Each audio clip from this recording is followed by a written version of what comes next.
Multatuli, dimanapun saat ini Anda tengah berada, jumpa lagi bersama saya Nedi Suryadi di podcast Multatuli. Podcastnya sejarah, budaya, seni, dan tradisi. Saatnya Multatuli menginspirasi.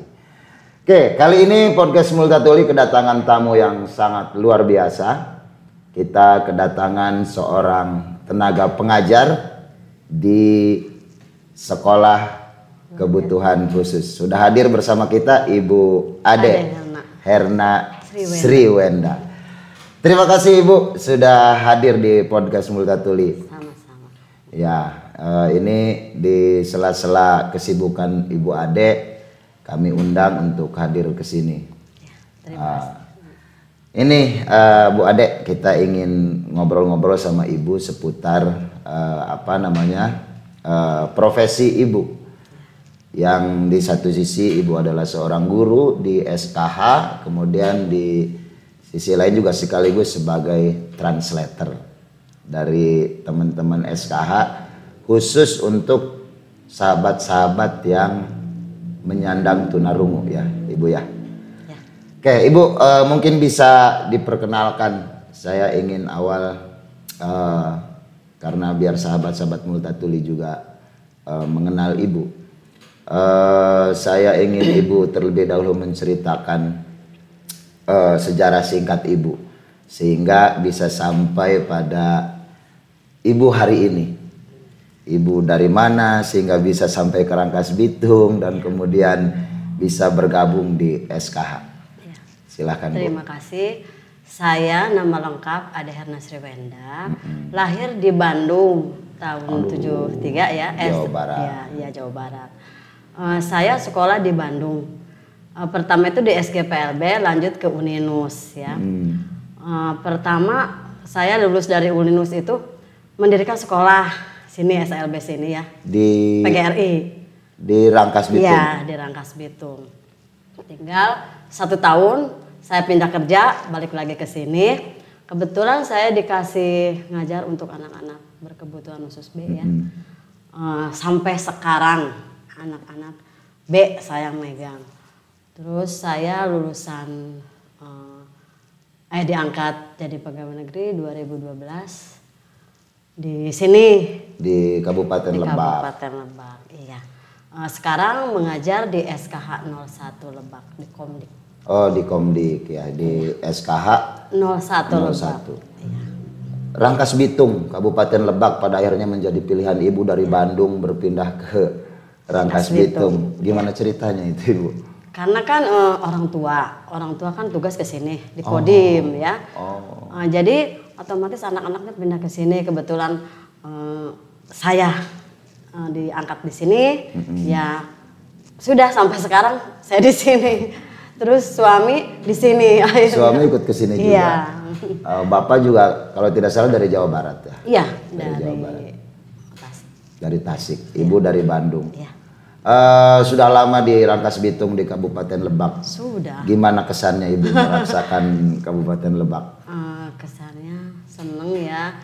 Cuma mungkin karena dulu saya nggak ngerti bahasanya. Ya. Karena sampai sini akhirnya yang ikut ya bahasa sini.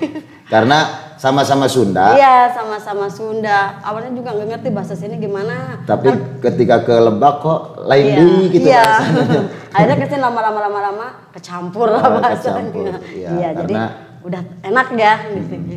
Karena kalau kita juga ngobrol sama orang Priangan agak canggung tuh. Pancek orang Priangan ngomongnya kieunya gitu. Ya inilah Sunda di Kabupaten Lebak ya Bu ya. Dan akhirnya betah dan nyaman di Kabupaten Lebak di sini. Rumah juga sudah di sini. Alhamdulillah. Nah kemudian Ibu sejak saat itu memang sekolah sampai di kampus juga linear ya.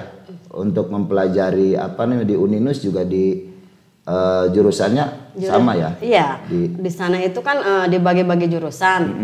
Ada yang tunanetra ya, maksudnya jurusan A, B, C, D. Sampai sekarang kan ada yang ganda ya, autis. Kebetulan saya dari kuliah sebenarnya bukan jurusan B, bukan megang anak yang tunarungu, megangnya yang C. Ya, anak yang tunagrahita. Berhubung ke sini karena kurang guru yang B, akhirnya saya dipindahin ke B. Ya sampai sekarang saya megang yang B, padahal tadinya bukan guru B, guru yang C gitu. Ya gitu. Oh, tapi secara apa namanya keilmuan, cara sebenarnya nggak jauh berbeda ya? Iya, sama. Basicnya sama. Iya. Iya. Pada waktu itu tahun berapa Ibu kuliah itu? Kalau nggak salah 2009. 2009 memilih untuk di jalur ini gitu. Iya. Apakah dorongan pribadi atau suruh orang tua atau seperti apa Ibu memilih di jalur ini gitu? Saya kemauan sendiri. Kan berhubung rumah orang tua di Komdik ya, kan di situ kan ada SDLB. Yeah. Kalau sekolah saya suka lewat jalan situ, suka ngelewat anak. Ya. Saya pengen ke situ. Pas kebetulan lulus SMA, saya masuk ke jurusan itu ya, ke Uninus. Akhirnya keterima, alhamdulillah. Saya ngambil yang jurusan C ya, ngajar C. Udah gitu, alhamdulillahnya. Sudah di sini diangkat sampai di sini, tapi sayanya ngajarnya ke B. Cuma ngajar ke C-nya paling dikasih anak yang SMA ya, itu pun cuma setahun. Jadi sama kepala, sama teman-teman jadi masukinnya ke B dari anak kecil sampai SMP. Saya megangnya ya. Iya. Gitu. Jadi tidak banyak ya untuk tenaga pengajar di bidang ini ya. Pada nggak mau anak yang lebar. Beda dengan apa namanya ilmu-ilmu yang lain ya. Ya bahasa Indonesia gitu dan yang lain-lain itu mungkin cenderung orang lebih banyak. Tapi di sana juga ada di SLB juga sama pembelajarannya, sama dengan yang umum, ada bahasa Indonesia, matematika yang itu sama saja. Cuma keahlian tenaga pengajarnya lain ya, berbeda, punya keahlian yang lain ya. Jadi itulah yang menginspirasi Ibu, akhirnya yang mendorong Ibu, oke, saya mau ngambil sekolah, ngambil kuliah di jurusan ini gitu. Oke, mulia sekali Ibu, luar biasa. Kemudian Ibu menjalani proses ini dengan kemudian pasti ada apa namanya menjadi translator, menjadi tenaga pengajar, tentu ada sukanya, kemudian ada dukanya. Boleh cerita Ibu, suka-dukanya seperti apa? Kalau sukanya ngajar yang begini, meskipun kita di rumah banyak masalah ya, ngajar sama anak-anak begini, jadi senang aja ya. Karena kan anak begini mah, kalau kita ada masalah dia tahu, oh ini lagi begini, lagi. Tapi kalau mengajar anak ini saya senang. Mereka kan nggak tahu masalah apa-apa ya, maksudnya nggak lagi tahu gurunya lagi masalah, senang aja ya anaknya. Kalau itunya ya sukanya, senang ya banyak senangnya gitu ya. Kalau dukanya kadang kita komunikasinya susah, kurang dimengerti sama anak, kita mau ngomong kemana ini kemana kayak gitu. Oh ada berarti ya maksudnya miskomunikasinya gitu tetap ada ya. Iya. Karena kan anak-anak yang tunarungu itu punya bahasa masing-masing. Kita juga kadang gurunya nggak ngerti apa tuh yang dibicarakan. Oh jadi tidak satu, misalkan satu simbol nggak semuanya sama? Enggak, kadang-kadang begitu kan kalau misalnya bahasa sekarang sehari-hari mah ya, bahasa isyarat gitu, udah ini se-Indonesia sama. Kalau mereka kadang-kadang punya bahasa masing-masing. Kalau lagi bergaul gini gitu ya, punya sendiri-sendiri. Anak saya juga itu ngomong apa gitu misalnya ya. Oh ini dikasih tahu, oh gitu. Iya. Dan itu Ibu menangkap gejala itu sudah sejak lama dong? Lama, iya. Akhirnya berarti Ibu menemukan bahasa-bahasa baru? Insya Allah ya. Menemukan bahasa-bahasa baru, cara-cara baru gitu ya. Jadi tantangan juga ya di situ ya. Iya. Kadang saya juga sambil belajar sama anak-anak ya. Kan kadang-kadang bahasa anak punya sendiri, saya apa itu sih? Artinya apa? Kalau misalnya kita tidak nanya, nggak tahu. Terus saya sambil nanya, sambil belajar dengan anak, nanti anak yang ngertiin, oh ini gitu. Oke, jadi sambil saling belajar ya pada akhirnya. Nah itu kan tidak sekedar verbal, tentu Ibu berkomunikasi ya dengan teman-teman di penyandang tunarungu. Untuk menggali kondisi batinnya justru yang lebih sulit, karena namanya anak didik ya. Selain komunikasi verbal juga Ibu harus paham psikologinya. Nah itu tantangannya gimana? Kayaknya lebih sulit tuh. Iya, kan kita harus tahu kondisi kalau anak B itu benar-benar susah. Soalnya kalau misalnya lagi marah, nggak mau sama sekali ditanya apa, pokoknya diem gitu ya. Makanya kita harus pendekatan terus ya sama anak. Kadang-kadang anak yang satunya saya kasih pelajaran yang lain. Kita ini ngolok lah kalau bahasa Sunda mah ya, ngolok apa nih maunya, kayak gitu. Kalau misalnya sama kita sudah dapat, baru dia baru mau. Dan nyari ngolonya itu ya. Nyari apa aja yang suka dia. Dia misalnya sukanya apa, ayo misalnya main gitu, misalnya apa. Kalau misalnya dia sukanya HP, misalnya di HP ada permainan kartun atau apa-apa, dia diliatin dulu gitu. Oh ini main ini, nanti lama-lama dia simpan HP-nya, ayo belajar. Oh gitu. Gitu. Kalau udah mood lah kalau kita mau ya. Itu kan cara menanganinya juga akan beda ya ketika misalkan di tingkat SD, SMP dan SLTA gitu kan. SMA, cara penanganannya juga pasti beda-beda ya Bu ya. Iya, karena kan SD mah masih kecil ya. Ya kayak begitu kita ini ya, kayak anak sendiri ya dirangkul. Kalau anak SMA kita kayak yang temen. Ya gitu kalau sama SMA di sini juga ada murid ya kayak gitu ya, tetangga. Kalau udah marah orang ke guru yang lain dia nggak mau. Paling saya yang ininya.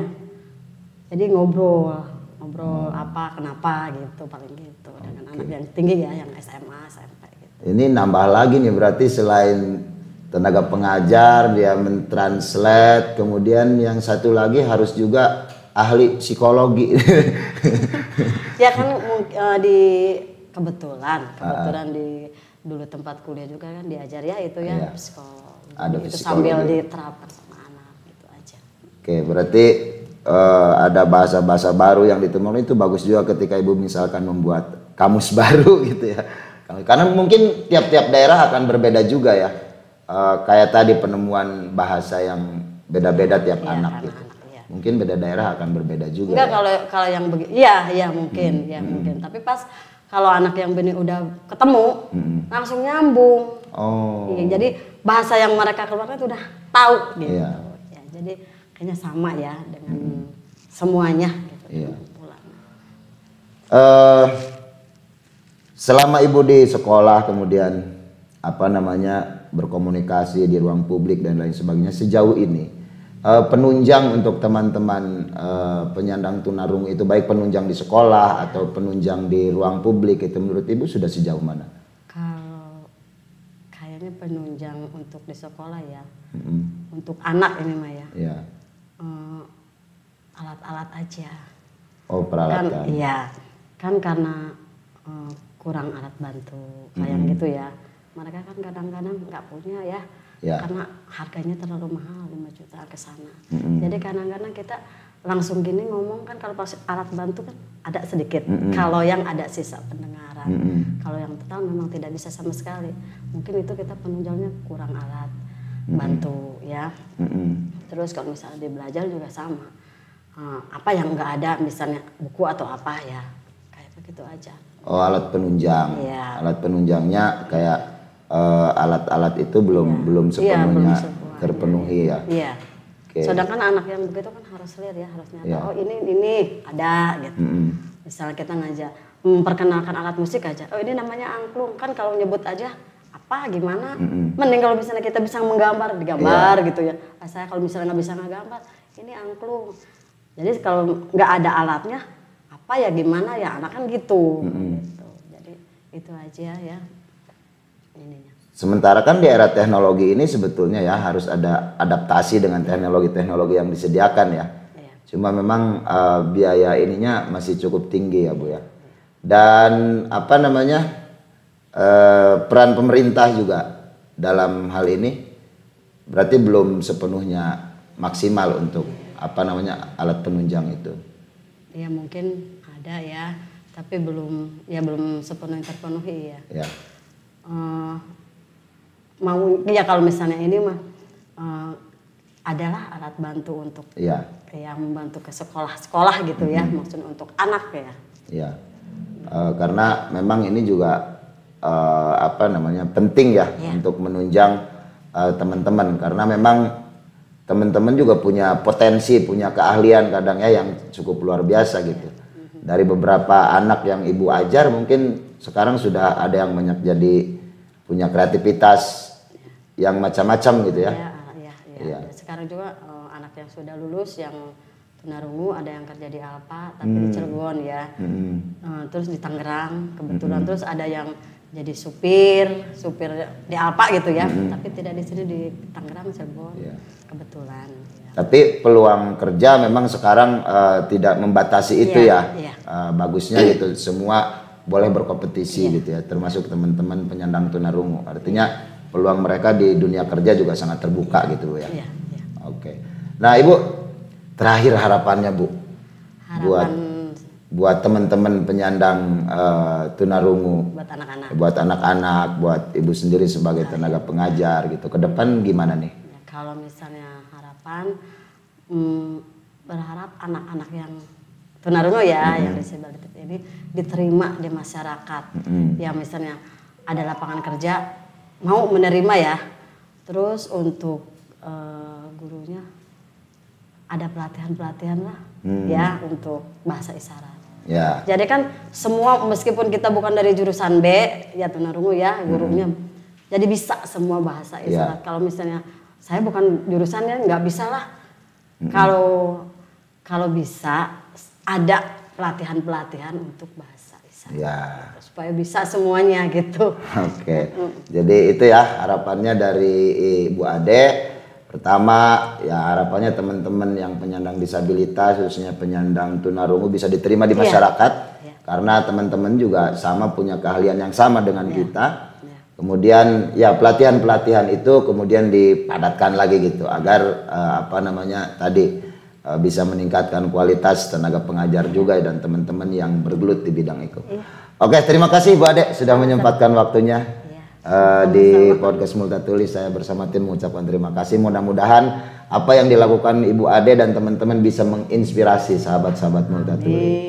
Oke, terakhir saya ucapkan terima kasih kepada Bu Ade terutama sebagai narasumber, kemudian kepada Kemendikbudristek, kepada Dinas Kebudayaan dan Pariwisata Kabupaten Lebak, DAK Museum Multatuli tahun 2024. Saya Nedi Suryadi dan Ade Herna Sriwenda. Mohon pamit undur diri dari hadapan Anda semuanya. Sampai jumpa lagi di podcast Multatuli berikutnya. Saatnya Multatuli menginspirasi. Terima kasih.